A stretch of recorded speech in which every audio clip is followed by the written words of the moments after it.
Hello, everybody. Good to see you. Hey, I'm Cindy Baker. If you are watching live, if you could let me know in the chat, that would be great.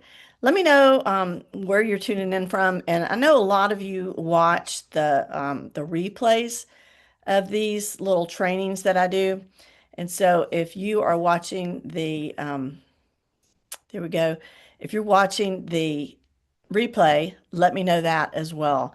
Um, and just say hashtag replay or something like that. um, and I'm Cindy Baker. I'm a productivity coach, an ADHD specialist, a speaker, an author, and I love to empower professionals to overcome that sense of overwhelm, and help them manage their time and their energy and focus so they can reach their goals without burnout. And one of the things that I help people with is focus. And so today we're talking about something that feels like a contradiction for a lot of people. Um, you want focus, but you don't want to disappear from your life, your business, or your people. Um, and sometimes it seems impossible to stay connected and be productive. So instead of extreme solutions, I'm going to show you how to create focus in a way that actually fits your real life. Um, because most advice around focus is extreme. It tells you to shut everything down, ignore messages, go completely offline. And maybe that works for a day, but that's not sustainable for real life, is it? Especially if people depend on you. Um, Especially if you have ADHD like me. Um, it doesn't work because you have responsibilities. You get interrupted. Clients, coworkers, families, email, life, you have these responsibilities. So when you try to force deep isolation all day, your brain is going to naturally resist it. And you end up bouncing between extremes instead of building consistency. So we're meant to be connected relationally. You're not designed to be disconnected all day. So we're not aiming for perfection. We're aiming for control. The ability to choose when you focus and when you engage. You need to be in charge of that, right? Instead of constantly reacting to everybody else and everything around you. So flexible focus, not forced isolation. So focus is not about removing the world. You don't need to disappear. Uh, you just need to decide when the world gets access to you. That's a big difference. That's the shift that changes everything. It's not removing the world, but it's managing your access to it. So think of your day in two modes. Closed mode means you're focused and not available, right? Open mode means you're available for communication and connection. Both are important. You just need to separate them. So create open and closed loops. Again, closed means you're focused and not available. You're doing deep work, focused work. Open means that you're available for communication and connection. So instead of trying to focus all day, give yourself a container. I always suggest uh, 60 to 90 minutes of focused work. Then you come back to the world intentionally. In my group coaching program, I teach something called the 90-minute focus sprint. And you basically give yourself a time limit and then you take a break. Whether you feel like it or not, you take that break. And it's a it's a way to be intentional in a short period of time. And one of the biggest reasons people stay reactive is fear. Um, so you have to set clear expectations. When you communicate clearly, I'll respond at 11 and 3. Then you create freedom without guilt. Let people know when you'll respond.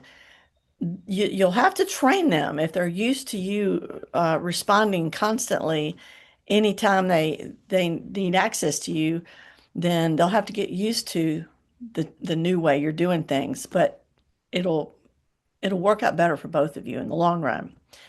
So when something comes up during focus time, don't switch and start doing that other thing.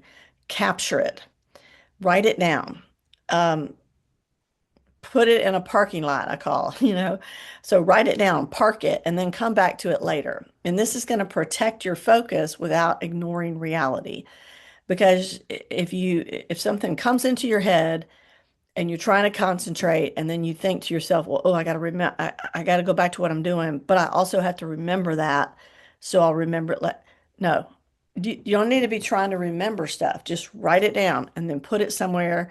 Then you don't have to think about it anymore. Makes it so much easier. Um, Now build connection time into your day. Um, you're not ignoring people, you're scheduling them. This is huge. You're not cutting people off. You're giving them your attention at the right time. That's actually more respectful and more effective. So your day becomes a rhythm. You focus, then you check messages, then you focus again. It's like instead of chaos, you create a predictable flow and you stop feeling behind and you stop feeling pulled in every direction. You don't have to sacrifice your relationships or your responsibilities to get there. You get more done, you have less stress and no guilt. So I'll end with this. This is not about trying harder. It's about designing your day in a way that works with your brain. As I mentioned last week, some of you need help setting up a structure that works for you. You need a strategy. That's what my coaching is for. So if you want to meet with me briefly on Zoom, I do 15-minute calls to basically assess whether you're a right fit for the coaching, and then you decide whether I'm a right fit for you, and uh, basically see if it makes sense for us to work together. So it's not a sales call, it's more of a exploration. I find out more about you, you find out more about what I offer, and we see if it makes sense. Okay. I never talk anybody into anything because if I do that, you won't get the results. So, if you need help getting a better structure, a strategy that works with the way your brain is wired, be happy to talk to you about that. Just reach out, DM, put it in the comments. But again, it's not about trying harder. It's about designing your day in a way that works with your brain, especially if you struggle with distractions or ADHD tendencies. So don't overcomplicate this. Pick one 60-minute block today. Try this. Protect it. Then come back and check in with the real world, you know. That's how you start building real sustainable focus. Start today and just try it for 1 hour and let me know in the comments how it turned out. So I hope you have a great rest of your day. I do have a free live masterclass coming up, and I'll put the information in the comments below this video. Have a great day. Pick that time block and focus.